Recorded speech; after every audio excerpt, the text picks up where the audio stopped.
Hello guys, আমি সুপ্রকাশ, তোমরা দেখছো অর্ডিনারি ক্যাপচার। তো আজকে তোমাদের সাথে একটা বিশেষ জিনিস শেয়ার করতে চলেছি। এটা হচ্ছে ত্রিপুরেশ্বরী মন্দিরে। এখানে একটা দেখতে পাচ্ছ, একটা কচ্ছপকে বিস্কুট দেওয়া হচ্ছে এবং সেই কচ্ছপটা বিস্কুটটিকে খাচ্ছে। এবং এইখানে অনেকগুলো কচ্ছপ আছে, 400-500 বছরের।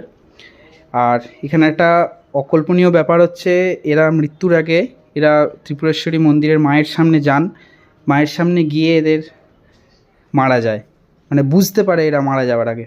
আর ত্রিপুরেশ্বরী মন্দিরে সেই কচ্ছপটি মারা যাওয়ার পরে সেটিকে আবার এক জায়গায় আছে, সেখানে সমাধিস্থ করা হয়।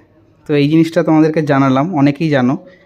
এখানে অনেকগুলোই কচ্ছপ আছে, তো এই কচ্ছপগুলোকে বিস্কুট দেওয়া হচ্ছে এবং বিস্কুট তারা খাচ্ছে মুখ থেকে নিয়ে, দেখতে পাচ্ছ। তো এটাই তোমাদের সাথে শেয়ার করলাম। দেখো, মায়ের দর্শন দেখাবো তোমাদেরকে, দেখে এনজয় করো।